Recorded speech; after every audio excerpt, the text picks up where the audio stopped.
கர்த்தர் இயேசு கிறிஸ்துவினுடைய நேற்று நாமத்தினாலே உங்கள் அனைவருக்கும் என் அன்பின் வாழ்த்துதலை நான் தெரிவித்துக் கொள்கிறேன். இன்றைக்கும் நியாயம் தீர்ப்புதலை குறித்து நம்ம அநேக முறை மற்றவர்களை நியாயம் தீர்த்து விடுகிறோம். அதை குறித்து வேதம் என்ன சொல்கிறது என்பதை நம்ம இன்றைக்கு சிந்திக்க போகிறோம். முதலாவது நம்ம பார்க்க போகிறோம் 1 கொரிந்தியர் 4ஆம் அதிகாரம், அதில் 4-5வது வசனத்தை நம்ம பார்க்கும்போது பவுல் எழுதுகிறார். 4ஆம் வசனம் சொல்கிறது, என்னிடத்தில் நான் யாதொரு குற்றத்தையும் அறியேன், ஆகிலும் அதனாலே நான் நீதிமானாகிறதில்லை. என்னை நியாயம் விசாரிக்கிறவர் கர்த்தரே. ஆனதால் கர்த்தர் வரும் அளவும் நீங்கள் காலத்துக்கு முன்னே யாதொன்றை குறித்தும் தீர்ப்பு சொல்லாதிருங்கள். இருளில் மறைந்திருக்கிறவர்களை அவர் வெளியரங்கமாக்கி இருதயங்களின் யோசனைகளையும் வெளிப்படுத்துவார். அப்பொழுது அவனவனுக்குரிய புகழ்ச்சி தேவனால் உண்டாகும். கர்த்தர் வரும் அளவும் நீங்கள் காலத்துக்கு முன்னே யாதொன்றை குறித்தும் தீர்ப்பு சொல்லாதிருங்கள். இன்றைக்கு அநேக முறை நம்ம என்ன செய்கிறோம், மற்றவங்களை என்ன செஞ்சுக்கிறோம், மற்றவர்களை குறித்து நம்ம தீர்ப்பு சொல்லுகிறோம்.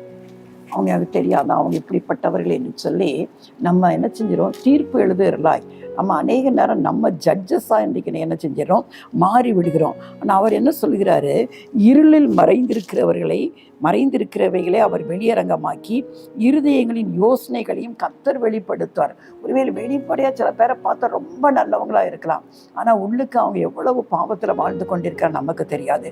ஒருவேளை வெளியப்படையாக பார்க்க தோற்றத்தில் முரட்டு குணமுள்ளவர்களாய் காணப்படலாம், ஆனால் உள்ளுக்கு அவங்க மிகவும் சார்ந்த குணமுள்ளவர்களாக இருப்பாங்க.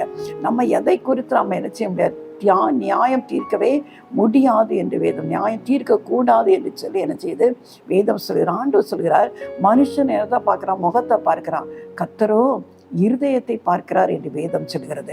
அதனால் காலத்துக்கு முன்னே அது கர்த்தருடைய காரியம், அவர் நியாயம் தீர்க்கிறது அவருடைய கையில் இருக்கிறது. நாம் எதை குறித்து நம்ம என்ன செய்யக்கூடாதான், நியாயம் தீர்க்கக்கூடாது என்று வேதம் சொல்கிறது. இன்னொரு வசனம் சொல்கிறது, ரோமருக்கு எழுதின ரோமர் 2:1-2 வாசித்து பாருங்கள். ரோமர் 2:1-2. ஆகையால் மற்றவர்களை குற்றவாளியாக தீர்க்கிறவனே, நீ யாரானாலும் சரி, போக்கு சொல்ல உனக்கு இடமில்லை. நீ குற்றமாக தீர்க்கிறவைகள் எவைகளோ அவைகளை நீயே செய்கிறபடியால் நீ மற்றவர்களை குறித்து சொல்லுகிற தீர்ப்பினாலே உன்னை தானே குற்றவாளியாக தீர்க்கிறாய். இப்படிப்பட்ட வேலை செய்கிறவர்களுக்கு தேவனுடைய நியாய தீர்ப்பு சத்தியத்தின்படியே இருக்கிறது என்று அறிந்திருக்கிறோம்.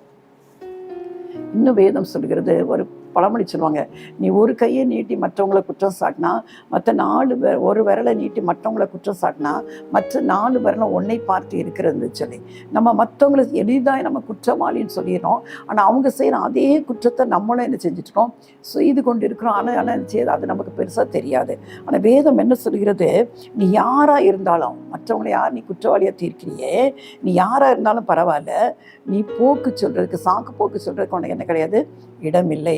நீ ஏன்னா நீ யாரை மற்றவங்க இந்த குற்றத்தை செய்கிறாங்கன்னு அவங்கள நீ தீர்ப்பு செய்கிறியோ அதை நீயே செய்கிறாய். அந்த குற்றத்தை என்ன செய்கிற, நீயே செய்கிறபடியா நீ மற்றவங்களுக்கு ஒரு நியாய தீர்ப்பு, இவன் இந்த காரியத்தை செய்த அப்படின்னால இவன் நிச்சயம் இந்த தண்டனை கிடைக்கும் நீ சொல்லி கொண்டிருக்கிறாயே. ஆனால் அந்த காரியத்தை நீயே செய்கிறபடினால உன்னைத்தானே நீ என்ன செய்கிறா, அந்த தீர்ப்பின்படி குற்றவாளியாக தீர்க்கிறா என்று சொல்லப்பட்டிருக்கிறது. அது மட்டும் இல்லை, வேதம் இன்னும் என்ன சொல்லி தெரியுமா, 3ஆம் வசனம் சொல்கிறது, ரோமர் 2:3, இப்படிப்பட்டவைகளை செய்கிறவர்களை குற்றவாளிகள் என்று தீர்த்தும் அவைகளையே செய்கிறவனே, நீ தேவனுடைய நியாய தீர்ப்புக்கு தப்பிக்கொள்ளலாம் என்று நினைக்கிறாயா? அல்ல, தேவ தயவு நீ குணப்படும்படி உன்னை ஏவுகிறது என்று அறியாமல் அவருடைய தயவு, பொறுமை, நீடிய சாந்தம் இவைகளின் ஐஸ்வர்யத்தை அசட்டை பண்ணுகிறாயோ? 2 காரியத்தை சொல்றாரு.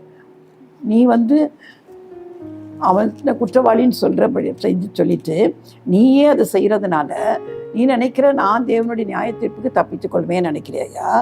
இல்லை, ஆண்டவர் ஒரு காரியத்தை சொல்கிறாரு, தேவனுடைய தயவு உணர்ச்சது நீ மாற வேண்டும், நீ மனம் மாற வேண்டும் என்று சொல்லி உன்னை ஏவுகிறது என்று தெரியாமல் அதையெல்லாம் நீ என்ன செஞ்ச, அசட்டை பண்ணி கொண்டு இருக்கிறாயோ? ஆனால் வேதம் சொல்கிறது 5ஆம் வசனம், உன் மன கடினத்துக்கும் குணப்படாத இருதயத்துக்கு ஏற்றபடி தேவனுடைய நீதியுள்ள தீர்ப்பு வெளிப்படும் கோபாக்கினை நாளிலே உனக்காக கோபாக்கினையை குவித்துக் கொள்கிறாய். நீ மற்றவங்களை குற்றவாளின்னு சொல்கிற அதே குற்றத்தை நீ செய்கிற, ஆனால் நீ மனம் திரும்பாமல் இருக்கிற, உன் மனம் கடினப்பட்டு போயிடுது, உன் இருதயம் குணப்பட மாட்டேங்குது. ஆனால் நீ இப்படி இருப்பாய் என்று சொன்னால் மற்றவங்களை மட்டும் குற்றவாளின்னு சொல்லிட்டு இருக்க, ஆனால் அந்த காரியத்தை நீ செய்கிற, ஆனால் உன்னுடைய வாழ்க்கையில் என்ன செய்யலை, உனக்கு தெரியுது அது தப்புன்னு தெரியுது. அவங்க செய்யும்போது தப்புன்னு செய்யுது, ஆனால் நீ செய்யும்போது உனக்கு தப்புன்னு தெரியலை. அப்போ உன் வாழ்க்கையில் என்ன இருக்குது, மன கடினம் இருக்குது. இந்த குணத்திலிருந்து நீ மாற வேண்டும்னு உனக்கு எண்ணம் இல்லை. அப்படியே நீ வாழ்ந்து கொண்டிருப்பாய் என்று சொன்னால் தேவனுடைய நியாய தீர்ப்பு ஒரு நாள் வரப்போகிறது அல்லவா? அந்த நாளுக்காக நீ கோபாக்கினையே உன் மேலே குவிச்சு கொண்டே இருக்கிற. நீ இப்படி செய்ய செய்ய தேவனுடைய கோப ஆக்கினையே உன் மேலே நீ என்ன செஞ்சுட்டு இருக்க, குவித்து கொண்டிருக்கிறான் என்று சொல்லி வேதம் நம்ம எச்சரிக்கிறது. அதனால் மற்றவங்களை குற்றவாளி என்று தீர்ப்பதற்கு முன்பாக கொஞ்சம் நம்ம வாழ்க்கையை யோசித்து பார்க்கணும். அவங்க இதை செய்கிறாங்கன்னு சொல்கிறாங்க, நம்ம எப்படி நடந்து கொண்டிருக்கிறோம்? அதே குற்றத்தை நம்ம செய்து கொண்டிருக்கிறோமா? அது கர்த்தர் உணர்த்து வைக்கிறார். நீ முதல்ல குணப்படு. கர்த்தருடைய தயவை வேண்டி நம்ம மாறணும். நம்ம மாறாமல் நம்மகிட்ட அந்த குற்றத்தையே வைத்துட்டு மற்றவங்களை செய்து கொண்டு சொல்லிக்கொண்டே இருப்போம் என்று சொன்னால் தேவனுடைய நியாய தீர்ப்பு வெளிப்போடும்போது நாம் என்ன செய்கிறோம், கோபாக்கினையை என்ன செய்கிறோம், குவித்து கொண்டிருக்கிறோம் என்று வேதம் சொல்கிறது. இன்னொரு காரியம் இதே மாதிரி வேதம் சொல்கிறது. மத்தேயு சுவிசேஷம் 7ஆம் அதிகாரம் மத்தேயு 7:1-5 பாருங்க. அங்கே ஆண்டவர் இதே தான் சொல்கிறாரு. நீங்கள் குற்றவாளிகள் என்று தீர்க்கப்படாதபடிக்கு மற்றவர்களை குற்றவாளிகள் என்று தீர்க்காதிருங்கள். ஏனெனில் நீங்கள் மற்றவர்களை தீர்க்கிற தீர்ப்பின்படியே நீங்களும் தீர்க்கப்படுங்க. மற்றவர்களை குற்றவாளி அப்படி நம்ம நியாயம் தீர்க்கிறோம்ல, அதே காரியத்தை நம்ம செய்யும்போது நம்மளும் அப்படியே தீர்க்கப்படுவோம். நீங்கள் மற்றவர்களுக்கு அளக்கிற அளவின்படியே உங்களுக்கும் அளக்கப்படும். நீ உன் கண்ணில் இருக்கிற உத்தரத்தை உணராமல் உன் சகோதரன் கண்ணில் இருக்கிற துரும்பை பார்க்கிறது என்ன? இதோ உன் கண்ணில் உத்தரம் இருக்கையில் உன் சகோதரனை நோக்கி நான் உன் கண்ணில் இருக்கிற துரும்பை எடுத்து போடட்டும் என்று நீ சொல்வ. ஆண்டவர் இதுக்கு அழகாய் ஒரு ஓமை சொல்றாரு. நீ மற்றவனை குற்றவாளின்னு சொல்ற, ஆனா உன் கண்ணில் அவன் கண்ணில் என்ன இருக்கு, அந்த குற்றம் ஒரு துரும்பு, ஒரு சின்ன தூசி மாதிரி தான் இருக்குது. ஆனா உன் கண்ணில் என்ன இருக்கான், ஒரு உத்திரம். வீடு கட்டுறதுக்கு பெரிய பெரிய வுடன் லாக்ஸ் வைப்போம்ல, அந்த உத்திரமே உன் கண்ணில் இருக்குது. ஆனால் உனக்கு அவன் கண்ணில் இருக்கிற துரும்பு தான் உனக்கு தெரியுது. அதுக்கு தான் ஆண்டவர் என்ன சொல்கிறாரு, மாயக்காரனே. அப்படிப்பட்டவர்களை பார்த்து ஆண்டவர் என்ன சொல்கிறாரு, மாயக்காரனே, முன்பு உன் கண்ணில் இருக்கிற உத்திரத்தை எடுத்து போடு, பின்பு உன் சகோதரன் கண்ணில் இருக்கிற துரும்பை எடுத்து போட வைப்பார்ப்பான். முதல்ல உன் வாழ்க்கையில் இருக்கிற உத்திரம் போல இருக்கிற அந்த பாவத்தை நீ முதல்ல என்ன செய்ய, எடுத்து போடு. அதுக்கு பிறகு உன் சகோதரன் கண்ணில் அது லேசாக இருக்குதுல்ல, அதை எடுத்து போடலாம் என்று சொல்கிறார். அப்போ எளிதாக நம்ம இன்றைக்கி உலகம் அப்படிதான், நம்ம வாழ்க்கையை யோசித்து போவோம். ஏதாவது ஒரு செய்தியை கேள்விப்பட்டோட ஆமாம் இவங்க அப்படி தான் அப்படின்னு சொல்லி நம்ம அவங்க மேலே ஒரு முத்திரை குத்தி விடுகிறோம். நம்மளே அவங்களுக்கு நியாய தீர்ப்பு வழங்கி விடுகிறோம். அவங்களுக்கு இதெல்லாம் வேண்டும் என்று சொல்கிறோம். ஆனால் அமைதியாக இருந்து நம்ம யோசித்து பார்த்தோம் என்று சொன்னால் அதே காரியத்தை நம்ம செய்து கொண்டு இருப்போம். ஒன்றுவரையில் அவங்க செய்தது சின்ன துரும்பு போல தான் இருக்கலாம், ஆனால் நம்மகிட்ட காணப்படுகிற அதே பாவம் அது உத்திரம் போல இருக்கலாம். ஆண்டவர் நம்மளை பார்த்து சொல்கிறாரு, மாயக்காரனே. மாயக்காரனா வெளி பிரகாரத்தில் நல்லவனை போல நடிக்கிறவனே என்று சொல்லப்பட்ட அர்த்தம். வெளியே பார்க்கிறவங்க பார்வைக்கு நம்ம நல்லவங்களாக இருக்கலாம், ஆனால் உள்ளத்துக்குள்ள அத்தனை காரியங்கள் நம்மிடத்தில் இருக்கும் என்று சொன்னால் ஆண்டவர் சொல்கிறார், நீ என்ன எப்படி அவங்கள நியாயம் தீர்ப்பன்னு நீ என்ன வைத்திருக்கிறியோ அதன்படியே நீயும் நியாயம் தீர்க்கப்படுவாய் என்று வேதம் திட்டமாக இந்த 3 காரியத்துக்கு மூலம் கர்த்தர் நமக்கு இடைவிடாமல் சொல்லிக்க. ரோமர்லையும் இதை தான் பார்த்தோம், மத்தேயுலையும் அதை தான் பார்க்கிறோம். பவுல் 1 கொரிந்தியரில் சொல்லுகிறார், காலம் வருவதற்கு முன்பே யாரையும் நியாயம் தீர்ப்பதற்கு நமக்கு அதிகாரம் கிடையாது. சில சமயம் யாராவது பாவம் செய்திருப்பாங்க, நம்ம அவங்கள குறித்து ஜனங்கள் இப்படிலாம் பேசுவாங்க. ஆனால் சில நாள் கர்த்தரால் அவங்க சந்திக்கப்பட்டிருப்பாங்க. அந்த பாவத்திலேருந்து அவங்க மீட்பை பெற்று கர்த்தரோடு ஒரு நல்ல ஒரு பரிசுத்த வாழ்க்கை வாழ்ந்து கொண்டு இருப்பாங்க. ஆனால் உலக மக்களை பாருங்கள், எனக்கு அவனை பற்றி தெரியாதா, எனக்கு அவளை பற்றி தெரியாதா, அவன் இப்படிப்பட்டவன் தானே, அவன் இந்த பாவத்தெல்லாம் செய்தானே, இதை தான் சொல்லிகிட்டே இருப்பாங்க. அதை சொல்லி சொல்லி தங்க வாழ்க்கையை கெடுத்து கொண்டு இருப்பாங்க. ஆனால் அவங்க குற்றம் சாட்டுகிற அந்த மனிதரோ அந்த மனுஷியோ என்றைக்கோ இயேசு கிறிஸ்துவின் ரத்தத்தினால கழுவப்பட்டு ஒரு பரிசுத்தமான வாழ்க்கை, கர்த்தருக்குள்ள ஒரு மகிழ்ச்சியான வாழ்க்கையை அவங்க வாழ்ந்து கொண்டு இருப்பாங்க. ஆனால் பார்க்கிற உலகம் என்ன சொல்லும் தெரியுமா, அந்த குற்றப்படுத்தி கொண்டே இருக்கும். நான் கர்த்தர் அதை பார்க்கிறார், கர்த்தர் அதை பார்க்கிறார். கர்த்தர் தான் நீதியுள்ள நியாயாதிபதியாய் அவர் வெளிப்படுகிற தேவன். அதனால் ஆண்டவருடைய பிள்ளைகளாகிய நம்ம மற்றவருடைய குற்றங்களை பார்த்து அவர்களை குறை கூறுவதற்கல்ல, அவர்களை நியாயம் தீர்க்கதல்ல. ஒருவேளை உண்மையாகவே அவர்கள் குற்றம் செய்து கொண்டிருப்பார்கள் என்று சொன்னார், அவர்களுக்காக தேவ சமூகத்தில் நாம் வேண்டிக் கொள்ள அழைக்கப்பட்டிருக்கிறோம். அவர்களுக்காக ஜெபிக்க நம்ம அழைக்கப்பட்டிருக்கிறோம். கர்த்தர் நம்ம எல்லாம் ரட்சித்திருக்கிறாளே. எல்லாரும் பாவி என்று வேதம் சொல்லுகிறது, எல்லாரும் தேவ மகிமை அற்று போனோம் என்று வேதம் சொல்லுகிறது. ஆனா நமக்கா தன்னுடைய ஜீவனையே கொடுத்து நம்மை ரட்சித்த அந்த தெய்வம் மற்றவர்களை ரட்சிக்க வேண்டும் அல்லவா? அவர்களுக்காக ஜெபிக்க வேண்டியது நம்ம மேல விழுந்த கடமை அல்லவா? அதனால யாரையும் குற்றவாளி என்று தீர்க்காமல் இருப்போம். அதான் வேதமாக சொல்கிறது. மற்றவங்களை குற்றங்களை நம்ம மன்னித்தாதான் நம்முடைய குற்றங்களை கர்த்தர் மன்னிப்பார். ஆண்டவர் சமூகத்தில் ஒப்பு கொடுப்போம். ஆண்டவரே, இதுவரைக்கும் நான் இப்படி யாரையாவது நான் நியாயம் திருத்திருப்பேன் என்று சொன்னால் தயவாக என்னை மன்னியும் என்று சொல்லி அவரிடத்தை கேட்போம். இதுக்கு ஒரு உதாரணத்தை நீங்கள் பார்க்கலாம். 1 சாமுவேலின் புஸ்தகம் 12ஆம் அதிகாரத்தில் கர்த்தர் தாவீதை குறித்து சொல்லப்பட்டிருக்கிறது. நமக்கு தெரியும் தாவீது என்ன செய்கிறார். ஒரு சமயம் என்ன செய்கிறார்னா, ராஜாக்கள்லாம் யுத்தத்துக்கு போக வேண்டிய காலம் வருகிறது. ராஜா அந்நேரம் என்ன செய்கிறாரு, யுத்தத்துக்கு போகாமல் என்ன செய்கிறாரு, மேலே மாடியில் உப்பரைகளில் மேலே உலாவி கொண்டிருக்கும் போது அடுத்த வீட்டில் ஒரு பெண் ஸ்நானம் பண்ணி கொண்டிருக்கிறத பார்க்குறாரு. உடனே என்ன செய்கிறாருன்னா, அந்த பெண்ணை அழைத்து கொண்டு அவளிடத்துல என்ன செய்கிறாரு, ராஜா அவளை என்ன செய்கிறாரு, தவறாய் நடத்தி விடுகிறார். ஆனால் அவள் அது நிமித்தம் கர்ப்பம் தரிக்கிறாள். அது யார் என்று தெரியும் போது அவருக்கு தெரியுது தன்னிடம் இருக்கிற ஒரு படை வீரனாகிய உரியா என்று சொல்லி. அதனால என்ன செய்கிறாரு, யுத்தத்தில் போயிருக்கிற உரியாவை வீட்டுக்கு இந்த ராஜா கூட அழைத்து அனுப்பி விட்டு என்ன சொல்கிறாருன்னா, நீ போய் வீட்டில் இன்னைக்கு போய் இளைப்பாரு, யுத்தத்துலேருந்து வந்திருக்கிறாயன்னு. ஆனால் அவன் சொல்லிடுறான், ராஜாவும் எல்லாரும் யுத்தத்தில் இருக்கும்போது நான் வீட்டுக்கு போக மாட்டேன் என்று சொல்லி விடுகிறான். உடனே ராஜா என்ன செய்கிறார் என்று சொன்னால், இவனை உரியாவை நீங்கள் அவன் கையிலேயே ஒரு நிருபத்தை எழுதி கொடுத்து இந்த உரியாவை மும்முரமாய் நடக்கிற யுத்தத்தில் அவனை முன்னால் நிப்பாட்டி அவன் மேலே அம்பு எய்யும்படியாக நிப்பாட்டி அவன் யுத்தத்தில் அவன் செத்து போகும்படியாய் அவனை செய்யுங்கள் என்று சொல்லி ஒரு நிருபத்தை எழுதி அவன் கையிலே கொடுத்து கொண்டு போய் யோவாப்கிட்ட கொடுக்க சொல்கிறார். அதே மாதிரி அவனை அங்கே நிப்பாட்டுறாங்க. அவன் யுத்தத்தில் மடிந்து போகிறான். உடனே என்ன செய்கிறாரு, அந்த உரியாவின் மனைவியாக பத்சேபாலை என்ன செஞ்சுறாரு, தனக்கு மனைவியாக ஆக்கி கொள்கிறார். பாருங்க, இந்த காரியம் கர்த்தரின் பார்வைக்கு என்ன செஞ்சிச்சு, பொல்லாப்பானதாக இருந்துச்சு. அதனால் என்ன செய்கிறாரு, நாத்தான் என்கிற தீர்க்கதரிசி என்ன செய்கிறாரு, ஆண்டவர் தாவீதின் இடத்துல அனுப்புகிறாரு. அப்போ அந்த நாத்தான் தீர்க்கதரிசி இந்த பாவத்தை அவனுக்கு உணர்த்துவதற்காக ஒரு ஓமையின் மூலம், ஒரு சம்பவத்தின் மூலம் ராஜாக்கு அதை புரிய வைக்கும்படியாக என்ன செய்கிறாரு, ஒரு காரியத்தை சொல்கிறார். அதுதான் அந்த 12ஆம் அதிகாரம். கர்த்தர் எப்படி சொல்றாரு, கர்த்தர் நாத்தானை தாவீதின் இடத்துல அனுப்பினார். இவன் அவனிடத்துல வந்து அவனை நோக்கி, ஒரு பட்டணத்துல 2 மனுஷங்க இருந்தாங்க. ஒருத்தன் நல்ல ஐஸ்வர்யம், இன்னொருத்தன் தரித்திரன். ஐஸ்வர்யனுக்கு ஆடு மாடு நிறைய இருந்துச்சு. தரித்திரனுக்கு என்ன இருக்கு, அந்த ஆடு எப்படி இருந்துச்சான், ஒரே ஒரு சின்ன ஆட்டுக்குட்டியை தவிர வேறொன்றும் இல்லாதிருந்தது. அது அவனோடும் அவன் பிள்ளைகளும் கூட இருந்து வளர்ந்து அவன் வாயின் அப்பத்தை தின்று அவன் பாத்திரத்திலே குடித்து அவன் மடியிலே படுத்துக்கொண்டு அவனுக்கு ஒரு மகளை போல. அந்த தரித்திரனுக்கு ஒரே ஒரு சின்ன ஆட்டுக்குட்டி தான். அது அவன் வீட்டில் குடும்பத்தோடு எல்லாரோடையும் பழகி அவங்க கூடயே சாப்பிட்டு அவங்க கூடயே படுத்து அவ்வளோ செல்லமாக அந்த வளர்ந்துச்சு. இந்த ஐஸ்வர்யனுக்கு பாருங்கள், ஒரு சும்மா போகிற வழி போக அந்த ஐஸ்வர்யன் வீட்டுக்கு வந்திருக்கிறான்.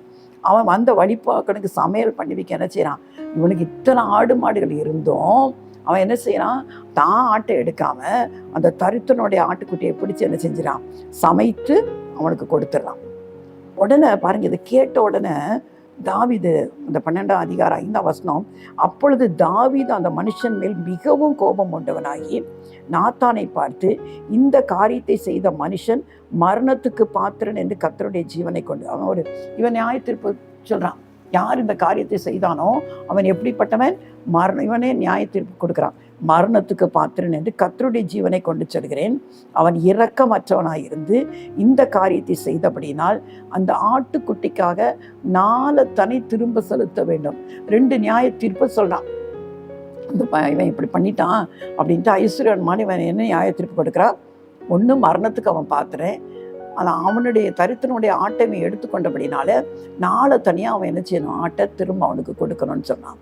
அப்போ நாத்தான் தீர்க்கதரிசி பாருங்க, தாவீது சொல்றான், நீயே அந்த மனுஷன், அவனை உணர்த்து வைக்கிறதுக்காக நீ தான் அந்த தப்பு செய்த அப்படின்னு சொல்லி ஆண்டவர் அவனுக்கு கொடுத்த காரியத்தை என்ன செய்யறாரு, சொல்லி காமிக்கிறான் பாருங்க. இஸ்ரவேலின் தேவனாகிய கர்த்தர் சொல்கிறது என்னவென்றால், நான் உன்னை இஸ்ரவேலின் மேல் ராஜாவாக அபிஷேகம் பண்ணி உன்னை சவுலின் கைக்கு தப்புவித்தேன். உனக்கு நான் என்னெல்லாம் செய்தேன்? ஆட்டு மந்தைக்கு பின்னால் போய் கொண்டிருந்த ஒன்றை நான் முழு இஸ்ரவேலுக்கு ஒன்றை நான் யாரை மாற்றினேன்? ராஜாவாக அபிஷேகம் பண்ணினேன். சவுல் உன்னை விரட்டி வந்தான். அந்த சவுலின் கைக்கு ஒன்று என்ன நினச்சினேன்? தப்புவித்தேன். உன் ஆண்டவனுடைய வீட்டையும் நான் உனக்கு கொடுத்தேன். சவுலுடைய வீட்டை உனக்கு கொடுத்தேன். அந்த ஸ்திரீகளையும் உன் மடியிலே தந்தேன். இஸ்ரவேல் வம்சத்தையும் யூதா வம்சத்தையும் உனக்கு நான் கொடுத்தேன். இதுவும் நீ போக இன்னும் உனக்கு என்னெல்லாம் வேணும் அதெல்லாம் தருவேன். ஆனால் கர்த்தருடைய பார்வைக்கு பொல்லாப்பான இந்த காரியத்தை செய்து அவருடைய வார்த்தையை நீ அசட்டை பண்ணினது என்ன? ஏத்தியனாகிய உரியாவை நீ பட்டயத்தால் அந்த பத்சேபலுக்காக என்ன செஞ்சான்? அவருடைய கணவனாகிய உரியாவை பட்டயத்தாலே மடிவித்து அவன் மனைவியை உனக்கு மனைவியாக எடுத்துக்கொண்டு அவனை அம்மோன் புத்திரரின் பட்டயத்தாலே என்ன செஞ்சுட்ட? கொன்று போட்டாய். இப்போது நீ என்னை அசட்டை பண்ணி ஏத்தியனாகி உரியாவின் மனைவியை உனக்கு மனைவியாக எடுத்துக்கொண்டபடியினால் பட்டயம் என்றைக்கு உன் வீட்டை விட்டு விலகாதிருக்கும் என்று சொல்கிறார். நிறைய காரியங்கள் நியாய தீர்ப்பை என்ன செய்கிறாரு? வெளிப்படுத்துகிறார். நீ ஒளிப்படத்தில் இதை செய்த, ஆனால் ஸ்திரீகளோடு மற்றவர்களை சூரியனுக்கு வெளிச்சத்தில் செய்யும்படியா நான் செய்வேன்னு சொல்கிறாரு. அது மட்டுமல்ல, அவன் என்ன செய்கிறான்? உடனே ஆண்டவர்கிட்ட பாவ அறிக்கை எழுதுகிறான். அதான் இந்த சங்கீதம் 51ஆம் சங்கீதத்தில் இந்த பாவ அறிக்கையை தான் தாவீது எடுக்கிறார். மனம் உடைந்து போய் தேவ சமூகத்தில் அவர் என்ன செய்கிறாரு? பாவ அறிக்கை செய்கிறதுனால அப்போ ஆண்டவர் அவருக்கு சொல்கிறார். 13ஆம் வசனம் சொல்லுது, அப்பொழுது தாவீது நாத்தான் இடத்தில் நான் கர்த்தருக்கு விரோதமாய் பாவம் செய்தேன் என்றான். நாத்தான் தாவீதை நோக்கி, நீ சாகாதபடிக்கு கர்த்தர் உன் பாவம் நீங்க செய்தார். ஆனாலும் இந்த காரியத்தினாலே கர்த்தருடைய சத்துருக்கள் தூஷிக்க நீ காரணமாய் இருந்தபடியினால் உனக்கு பிறந்த பிள்ளை நிச்சயமாய் சாகும் என்று சொல்லி நாத்தான் தன் வீட்டுக்கு போய்விட்டான். ஆனால் உனக்கு ஒரு பாவத்திலிருந்து என்ன, நீ பாவத்தை ஒத்துக்கொண்டு தேவ சமூகத்தில் நீ பாவ அறிக்கை செய்த உடனே அதனால தான் சங்கீதம் 51ஆம் சங்கீதம் எல்லாரும் நம்ம வாசித்து பார்க்க வேண்டிய, மனப்பாடம் பண்ண வேண்டிய ஒரு சங்கீதம். அந்த அறிக்கை செய்தபடினால கர்த்தர் நீ சாகாதபடிக்கு உன் பாவத்தை நீங்க செய்தார். ஆனாலும் நீ கர்த்தருடைய காரியம் எப்போவுமே பாவத்திலிருந்து மன்னிப்பு உண்டு. ஆனால் நம்ம செய்த பாவத்துக்கு தண்டனை நிச்சயமாய் உண்டு. பாவத்திலிருந்து நம்ம விடுதலை பெற்று விடுகிறோம். ஆனால் அந்த பாவம் இப்போ ஒரு நீதிபதி இருக்கிறாருன்னு வச்சுக்கிங்க, ஒரு ஒரு ஜட்ஜ் இருக்கிறாரு. ஒருவேளை கருணையின் அடிப்படையில் ஒரு அவருக்கு முன்பாக வரும்போது அவன் மன்னிப்பை கேட்கும்போது அந்த மன்னிப்பு அவனுக்கு கொடுக்கப்படுகிறது. ஆனால் அவன் செய்த ஒருவேளை கொன்றிருப்பான். அந்த தண்டனை அவனுக்கு நிச்சயம் உண்டு. அவன் என்ன செய்யணும்? ஜெயிலில் இத்தனை ஆண்டுகள் அவன் சிறைவாசம் அனுபவிக்கிறான். ஆனால் அவன் அந்த செய்த பாவத்திலேருந்து அவன் என்ன செஞ்சிருப்பான்? மனம் திரும்பி இருப்பான். ஆனால் அவன் செய்த அந்த பாவ காரியத்துக்கு நிச்சயம் உலகம் தண்டிக்க தான் செய்யும். அதே மாதிரி தான் தேவ நீதியுள்ள நியாயாதிபதி அவர் என்ன செய்யறாரு? உன் பாவத்தை நான் மன்னித்தேன், ஆனாலும் அதுக்கு ஒரு தீர்ப்பு உண்டு. உனக்கு அந்த பத்சேபாள் மூலம் உனக்கு பிறக்க போயிற அந்த குழந்தை என்ன செஞ்சிடும்? செத்து போகும். அதே மாதிரி அந்த குழந்தை என்ன செய்யுது? செத்து போனது பிறகுதான் அவளுக்கு சாலமோனை கர்த்தர் கொடுக்கறத நம்ம பார்க்கிறோம். அப்போ இதுல பார்க்கிறோம், அவன் யாரை குற்றப்படுத்துகிறான்? அந்த ஐஸ்வர்யானை குற்றப்படுத்துகிறான். அவன் மரணத்துக்கு பாத்திர நாளத்தனியாக கொடுக்க வேண்டும்னு சொல்லி. ஆனால் அதே பாவத்தை தாவீது என்ன செஞ்சிருக்கிறாரு? செய்திருக்கிறார். ஏன்னா இவனுக்கு இத்தனை ஸ்திரீகளை ஆண்டவர் கொடுத்துட்டோம். ராஜாவுக்கு அந்த காலத்தில் அவங்களுக்கு தேவைப்படுகிற அத்தனை ஸ்திரீகளையும் அவர்கள் பெற்றுக்கொள்ளலாம். அப்படி இருந்த போதும் அந்த தரித்திரனாக இருக்கிற உரியாவின் மனைவி அவன் மேலே தான் அவனுக்கு என்ன வந்திருக்குது? ஆசை அதனால கர்த்தர் அந்த நியாய தீர்ப்பு அங்கே வழங்குறத பார்க்கிறோம். நீதான் அந்த மனுஷன். அப்போ இன்றைக்கி நம்முடைய வாழ்க்கை கொஞ்சம் யோசித்து பார்ப்போம். எத்தனை பேர் மேலே எத்தனை குற்றச்சாட்டுகளை நம்ம வீசி கொண்டு இருக்கிறோம். ஆனால் எதை சொல்வதற்கு முன்பாக கொஞ்சம் நம்ம யோசித்து பார்க்கணும். நாம் சரியாக இருக்கிறோமா?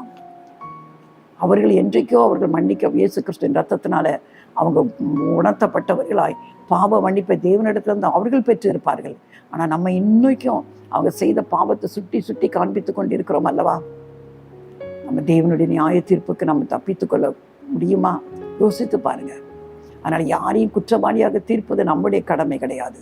அது நம்முடைய வேலையும் கிடையாது. நம்ம செய்ய வேண்டிய காலத்துக்கு முன்னேயாக எதையை குறித்து நாம் நியாய தீர்ப்பு செய்யக்கூடாது என்று வேதம் சொல்கிறது. ஏன்னா இருளில் இருக்கிறவர்களை கர்த்தர் வெளியரங்கமாக்குவார். ஒரு நாள் அவருடைய நியாய தீர்ப்பு, அவர் நீதியுள்ள நியாயாதிபதியாய் வெளிப்பட இருக்கிறார். வெள்ளை சிங்காசனத்தின் மேலே கர்த்தருடைய வெள்ளை சிங்காசன நியாய தீர்ப்பு அவர் முன்பாக நடக்கப் போகிறது. செம்மறி ஆடுகளையும் வெள்ளாடுகளையும் அவர் பிரிக்கிற காலம் வரப்போகிறது. அன்றைக்கு அவருடைய உண்மையான நியாய தீர்ப்பு அன்றைக்கு தான் எனக்கு வெளிப்படும். ஆனால் அதற்கு முன்பாக யாரை குறித்து நியாயம் தீர்ப்பதற்கு நமக்கு அதிகாரமே கிடையாது. எளிதாக நம்ம மற்றவர்களை நியாயம் தீர்த்து விடுகிறோம் அல்லவா? இந்த பாவத்தை நம்ம ஒரு நாளும் செய்யக்கூடாது. நம்முடைய கண்களில் உத்தரத்தை வைத்து கொண்டு மற்றவர்களுடைய கண்களில் இருக்கிற ஒரு சின்ன துரும்பு இருந்தால் அப்படியே கொஞ்ச நேரத்தில் அப்படி வெளியே போயிடும். உத்தரம் இருந்தால் நம்முடைய கண் பார்வையை மறைத்து விடுது அல்லவா? அப்படிப்பட்ட காரியத்தை நம்ம கூட வைத்து கொண்டு நாம் மற்றவர்களை குற்றப்படுத்துறலாம் நம்ம வாழ்க்கையில் காணப்பட்டு கொண்டு இருக்கிறோம் அல்லவா? அதனால் தேவ பிள்ளைகளை இன்றைக்கு நம்ம யோசித்து பார்ப்போம். நம்முடைய வாழ்க்கை கர்த்தருக்கு முன்பாக நம்ம யோசித்து பார்ப்போம். அன்றைக்கு நிறைய பேர் ஆண்டவருக்கு முன்பாக பிரதான ஆசாரியர்கள் இருந்தார்கள், பரிசேயர், சதுசேயர். எப்போ பார்த்தாலும் ஆண்டவரை குற்றம் சாட்டி கொண்டே இருந்தாங்க. ஆனால் அவர்கள் ஒவ்வொருவரையும் பார்த்து கர்த்தர் சொல்வார், மாயக்காரர்களே, வெள்ளையடிக்கப்பட்ட கல் சுவரே, வெள்ளையடிக்கப்பட்ட கல்லறைகளே என்று சொல்வார். குருடனுக்கு குருடன் வழிகாட்ட முடியுமா? நிறைய நேரம் குருடன் வழிகாட்டுகிறபடி தான் அவர்கள் நடந்து கொண்டு இருந்தாங்க. சுமக்க முடியாத அரிதான சுமைகளை ஜனங்கள் மேல சுமத்தினார்கள். ஆனா தாங்களையோ கர்த்தருடைய ஊழியக்காரர்கள் என்று அவர் நினைத்து கொண்டிருந்தாங்க. அதான் ஆண்டவர் சொன்னாரு, உங்க உள்ளம் எனக்கு தூரமா இருக்குது, உங்க உதட்டினால நீங்க எங்க கனப்படுங்கிறீங்க. தங்க மனதில் தோன்றினதெல்லாம் அவர்கள் என்ன சொல்லி கொண்டிருந்தாங்க, இதான் இதன்படி நடக்கணும் என்று சொல்லி ஜனங்கள் அப்படியெல்லாம் நடத்தி கொண்டிருந்தார்கள். ஆண்டவருடைய காலகட்டத்தில் நான் அவர்களை பார்த்தா கர்த்தர் சொன்னார், மாயக்காரர், பரிசேயர், சதுசேயர், நியாயாதிபதிகள், பரலோக ராஜ்யத்தின் திறவுகளை கையில் வைத்திருக்கிறீங்க, அவங்க உள்ளே போகணும்னு நினைக்கிறவங்களே என்ன செய்ய மாட்டேங்கிறீங்க, உள்ளே விட மாட்டேங்கிறீங்க என்று சொல்லி. தகப்பனின் தாயும் கனம் பண்ண வேண்டும் என்று சொல்லி வேதம் சொல்கிறது. ஆனால் நீங்கள் என்ன செய்யுங்க, குர்பான்கிற ஒரு காணிக்கையை செலுத்தி விட்டு அந்த தகப்பன் தாயை கனம் பண்ணுவதற்கு பதிலாக தகப்பன் தாய்க்கு செய்ய வேண்டிய கடமையை செய்யக்கூடாதபடி நீ போய் ஒரு காணிக்கையை மட்டும் ஆலயத்தில் செலுத்தி விட்டா நீ சரியாய் போய்விடும் அதெல்லாம் என்று சொல்லி இப்படியெல்லாம் சொல்லி கொண்டிருந்தார்கள். அவர்களாகவே ஒரு நியாய தீர்ப்பை வைத்திருந்தார்கள். ஆனால் ஆண்டவர் அன்பின் தெய்வம். எப்படிப்பட்ட பாவியம்! அதான் அன்றைக்கு விபச்சாரத்துல கையும் மெய்யுமாய் ஒரு ஸ்திரீயை பிடித்து கொண்டாந்து அவர் முன்னால் வந்து நிப்பாட்டினாங்க. பழைய ஏற்பாட்டு நியாயப்பிரமாண காலத்தின்படி விபச்சாரம் செய்யும் போது அவள் கல்லெறிந்து கொல்லப்பட வேண்டும் என்று வேதம் சொல்லுகிறது. அதனால ஆண்டவரை சோதிக்கும்படியா என்ன செய்யறாங்க, விபச்சாரம் செய்த கையும் மெய்யுமாய் அகப்பட்ட அந்த ஸ்திரீயை தேவனிடத்துல கொண்டு வந்து நிப்பாட்டி சொல்றாங்க, நியாயப்பிரமாணத்தின்படி இவள் கல்லெறியப்பட வேண்டும், நீர் என்ன சொல்லுகிறீர் என்று ஆண்டவரிடத்துல கேட்டாங்க. ஆண்டவர் என்ன செஞ்சார் தெரியுமா? ஒண்ணுமே சொல்லலை, கீழே குடிந்து தரையில எழுதி கொண்டே இருந்தார். அவங்களை நிமிர்ந்து பார்த்து ஒரு வார்த்தை சொன்னாரு, உங்களில் பாவம் இல்லாதவன் எவனோ அவன் முதலாவது கல்லெறியட்டும். இவளை நீங்க ஒரு நியாய தீர்ப்பு பண்ணி கொண்டாந்து நிப்பாட்டி இருக்கிறீங்க அல்லவா, இவள் கல்லெறிந்து கொல்லப்பட வேண்டும் என்று சொல்லி நீங்க கொண்டாந்து நீங்களா ஒரு நியாய தீர்ப்பை வைத்து அதை அந்த அடிப்படையில் இவளை கொண்டு வந்து நிறுத்தி நான் என்ன சொல்லுகிறேன் என்று என்கிட்ட வந்து கேட்டுக்கொண்டு இருக்கிறீங்க. இப்போ நான் உங்ககிட்ட ஒரு காரியத்தை சொல்றேன், உங்ககிட்ட யார்கிட்ட இந்த பாவம் இல்லையோ அவங்க முதல் கல்லை எடுத்து இந்த ஸ்திரீயின் மேலே எரியட்டும் என்று சொல்லிவிட்டு அவர் திரும்பவும் குனிந்து என்ன செய்கிறாரு, தரையிலே எழுதி கொண்டு தான் இருக்கிறாரு. சற்று நேரம் கழித்து அவர் திரும்ப நிமிர்ந்து பார்க்கும்போது அந்த ஸ்திரீயை தவிர அங்கே வேற ஒருத்தரும் இல்லை. உடனே அவர் கேட்குறாரு, ஸ்திரீயை உன்னை குற்றம் சாட்டினவர்களாம் எங்க, எல்லாரும் எங்க போயிட்டாங்க, ஒருத்தரையும் காணவே இல்லை என்று சொல்லி. ஏன்னா அவர் சொன்ன அந்த வார்த்தையின் நிமித்தம் அவர்கள் குத்தப்பட்டார்கள். ஏன்னா உங்களில் பாவம் இல்லாதவன் முதலாவது கல்லெறியணும். எல்லாரும் பாவம் செய்திருக்கிறாங்க, அதனால யாராலும் அந்த கல்லை எடுத்து அவன் மேல என்ன செய்யலை, எரிய முடியலை. இது நமக்கு எதோ உணர்த்துது தெரியுதுமா? நம்ம தற்பரிசோதனை பண்ணுவோம், நம்முடைய வாழ்க்கை எப்படி இருக்குன்னு பார்ப்போம். அநேக நேரம் மற்றவர்களை குறித்து பேசி பேசி நம்ம பொழுதை கடித்து கொண்டு இருக்கிறோம் அல்லவா, எல்லாரையும் குற்றவாளிகள் என்று நம்ம தீர்த்து கொண்டு இருக்கிறோம் அல்லவா. தெய்வ சமூகத்துல கொஞ்சம் நம்ம யோசித்து பார்ப்போம். ஆனால் அன்பின் ஆண்டவர் என்ன சொல்கிறார் தெரியுமா? நானும் உன்னை ஆக்கணைக்குள்ளாக தீர்ப்பதில்லை, நானும் உன்னை ஆக்கணைக்குள்ளாக தீர்க்க மாட்டேன், நீ போ, இனி பாவம் செய்யாத, உனக்கு ஒரு நான் பாவம் மன்னிப்பு கொடுத்துட்டேன், இனி நீ இந்த பாவத்தை செய்யாத. அதை தான் கர்த்தர் உங்கள்கிட்ட எதிர்பார்க்கிறார். நம்ம ஒப்புக்கொள்ளும் போது உன் பாவங்களை நான் மன்னித்து விட்டேன் என்று சொல்கிறார். இயேசு கிறிஸ்துவின் ரத்தம் சகல பாவங்களை நீக்கி நம்மை சுத்திகரிக்கும். ஆனால் திரும்ப திரும்ப அந்த பாவத்தை நீ செய்து விடாதே. பாவ மன்னிப்பை பெற்று இருக்கிற நாம் திரும்ப நம்ம அந்த பாவத்தில் விழாதபடி கர்த்தர் நம்மை காத்துக்கொள்வாராக. காலத்துக்கு முன்பே யாரை குறித்து நம்ம தீர்ப்பு சொல்ல வேண்டாம். நம்மளே அந்த காரியத்தை செய்து மற்றவர்களே நம்ம குற்றவாளியை தீர்க்கக்கூடாது. நம்முடைய கண்ணில் இருக்கிற உத்தரத்தை உணர்வோம். மற்றவர் கண்ணில் இருக்கிற துரும்ப எடுத்து போட வகை பார்க்க வேண்டாம். கர்த்தர் அப்படிப்பட்ட நற்குணங்களினாலே இப்படிப்பட்ட தீமையான குணத்துக்களை நம்ம விலக்கி நற்குணசாலிகளாய் கர்த்தர் நம்மை மாற்றுவாராக. பரலோகத்தின் நல்ல தகப்பனே, நியாயம் தீர்க்கிற பொறுப்பு எங்கள் கையில் இல்லை ஆண்டவரே. நியாயாதிபதி நீங்கள் ஒருத்தர் மட்டுமே. நீங்கள் தான் நீதியுள்ள நியாயாதிபதி ஆண்டவரே. நாங்கள் யாரை குறித்தும் ஆண்டவரே நியாயம் தீர்க்காதபடி கர்த்தாவே, நியாயம் தீர்ப்பது உங்கள் காரியம் ஆண்டவரே. இதை குறித்து நாங்கள் பார்க்கும்போது எங்கள் வாழ்க்கையை நாங்கள் சரிப்படுத்திக் கொள்ள உதவி செய்யுங்கப்பா. எங்கள் கண்ணில் உத்திரத்தை வைத்துக்கொண்டு மற்றொரு கண்களில் இருக்கிற திரும்ப நாங்கள் பார்க்கக்கூடாது ஆண்டவரே.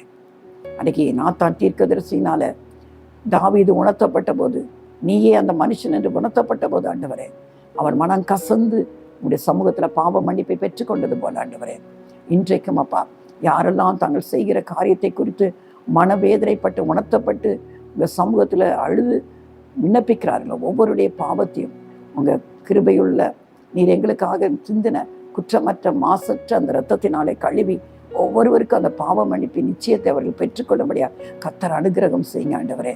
அப்பா, பாவத்தின் வஞ்சனையினாலே ஆண்டவரே கடினப்பட்டு இருக்கிற உள்ளங்கள் இன்றைக்கு ஆண்டவரை உடைக்கப்படட்டும் ஆண்டவரே. பாவி என்கிற நிலைமை ஒத்துக்கொள்ளட்டும் ஆண்டவரே. அநேகர் இன்றைக்கு தங்கள் பாவி என்பதை உணர்வதே இல்லை ஆண்டவரே. இன்றைக்கு உணர்வடைந்த ஆண்டவரே கர்த்தர் கிருபையாய் கொடுக்கிற ஆண்டவரே, அதை இலவசமாய் கொடுக்கிற ரட்சிப்பை ஆண்டவரே ஒவ்வொருவரும் பெற்று மகிழும்படியாய் ஜெபிக்கிறேன் ஆண்டவரே.